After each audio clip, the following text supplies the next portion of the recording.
Just kill me. Yep, a Game Boy game. This will be an interesting one. 007 James Bond. As you can guess from the title, it's an original game. Now, I have to say right off the bat, I noticed some striking similarities to another Game Boy game. Let me just show you what I mean. Do you see it? If you don't, maybe this will help.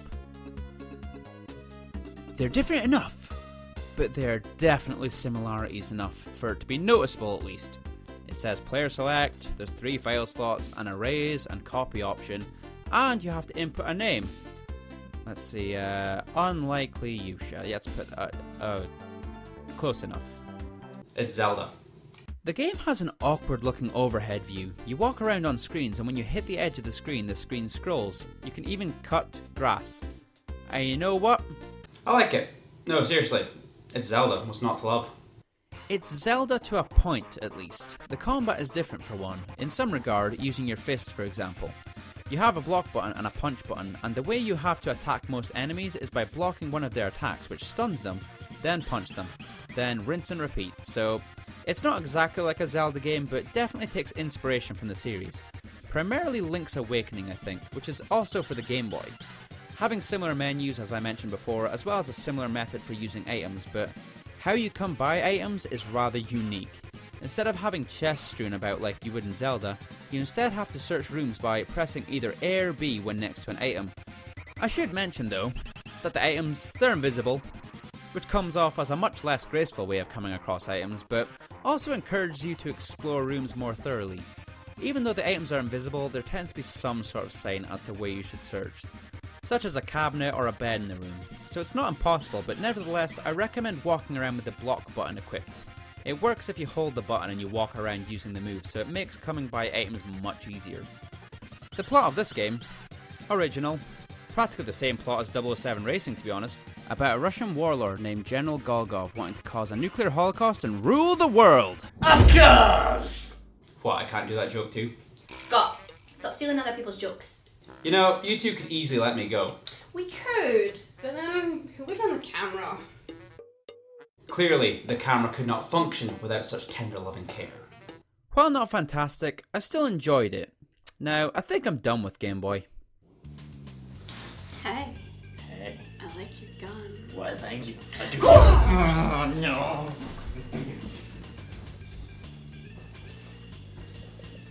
Hey, I never managed to get one of these. Dibs. Don't take my amiibo.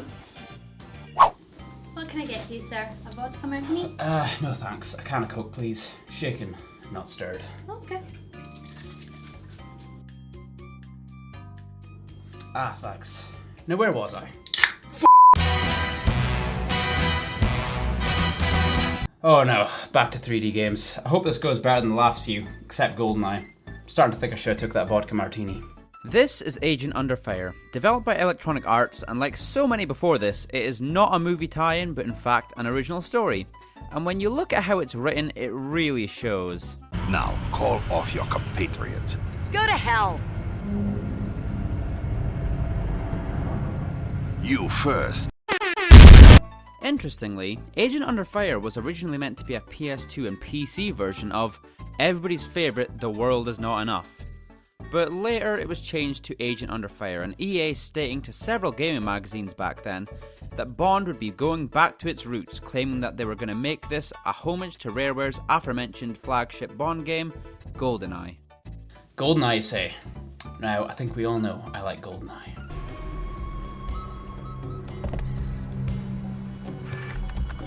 Vodka martini, extra vodka. Ah, just like Bracco. Huh? Sorry, I mean, coming right up, partner. Wait, what's your name? Brian. Brian who? Brian Richards. Okay, where'd the girl go? Break? Okay, never mind. So as you can tell, it's not exactly GoldenEye. It does have a control scheme that's reminiscent of it, but somehow even more awkward. There are 3 basic control schemes available, but they're all even less helpful than the original. Who wants to change weapons by pressing R2? It's just bizarre. But even besides the controls, just look at the game. It's flat, blocky, and just ugly looking. The PS2 can do so much better than this. Just look at Metal Gear Solid 2 on PS2. Came out the exact same year, and you can tell lots of time and effort went into it. This on the other hand looks like it was just rushed out the door. It also has a problem where the guns just don't feel accurate. In GoldenEye your bullets fired in a nice straight line and you could hit regardless of your distance, as long as your aim was on target. Whereas even with the normal pistol you have to get up pretty damn close before you can hit someone. So either Bond just has terrible aim or the game has a limit on how far away an enemy can be hit. Which wouldn't be a problem, but it means you're constantly worrying about how close you are to your enemies, which just ruins the fun for me. The story seems like any other original 007 game. Smuggle weapons, ooh, evil Steve Jobs, so as you can tell, I'm not a fan of this one. It's just bland and uninteresting. Although I didn't expect much from a game that started off as another World Is Not Enough. I'm gonna need more than a martini. Barkeep, give me that. You want this? I thought you were American.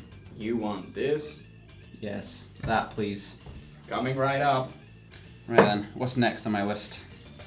007 Nightfire is a first-person shooting game done in the style once more of GoldenEye for N64. Nightfire was developed by Eurocom. Wait, what? Keep pouring. Okay. So apparently this game is definitely developed by the same Eurocom that brought us the N64 version of The World Is Not Enough, which as you recall, I loved. So let's take a look then, shall we? So as I mentioned, Nightfire is a first-person shooter which stars Pierce Brosnan's James Bond once again, and is probably the best interpretation so far. The voice actor does a good job of imitating the man himself, and the model is emotive enough that it doesn't just look like a mush of polygons. No doubt. Honestly, I'm pretty impressed. This is a GameCube game, so the graphics are obviously going to be a step above that of the N64 or the PS1. The plot starts off once again about weapon smuggling. Are there any James Bond games not directly based off movies which don't have some form of weapon smuggling as a central point of the plot? Some guy called Drake with an evil beard is making an exchange at a castle in Austria. Don't you just love how subtle James Bond villains are? Nevertheless, the exchange is for some kind of missile guidance chip. I'll be honest, the plot isn't all that interesting. It's your usual original for game James Bond. All you need to know is bang bang pew pew get the ladies. So as I mentioned, it's first person, somewhat done like GoldenEye, although there are differences. The aiming has this sort of snap effect, where if you're close enough to an enemy and he's relatively close to the centre of the screen, your gun will automatically snap to the target, which is helpful. Not that aiming manually is all that difficult, it's just a bit slow is all I'd say. Which I'll admit is kind of a step up from GoldenEye, where the manual aim is similar. In GoldenEye you had to turn your whole body to aim properly, whereas you're just point and shoot in this one. I guess you could argue this removes a lot of the effort, but it feels more realistic. While a pretty typical FPS, it does one thing really well, and that's atmosphere. Here's a couple examples from various levels of nice atmosphere.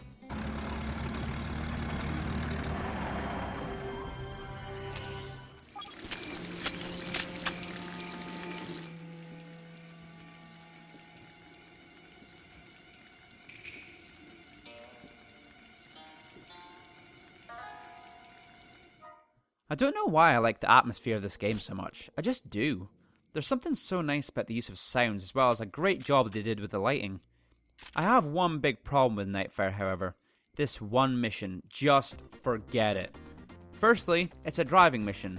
These are littered throughout Nightfire and they're for the most part not that bad, but this one in particular is not just a driving mission, it's a driving mission underwater. Give me the bottle. Part of the problem with this level is the lack of direction. It isn't obvious where you're meant to go and certain tasks are really random. They spring out of nowhere with a time limit no less and you're immediately expected to know what to do. All in all, I just don't like this level. I can however say that as a whole I really enjoy Nightfire. It's not the best and I'm sure a lot of my fondness for the game actually derives just from nostalgia. Are you okay? You know, I've had one hell of a f***ing day. I thought, you know, it would be fun, just talk about some James Bond games, but then things just got weird. I got kidnapped, I escaped, now I just want to go home. Welcome to drinking time with Ivan.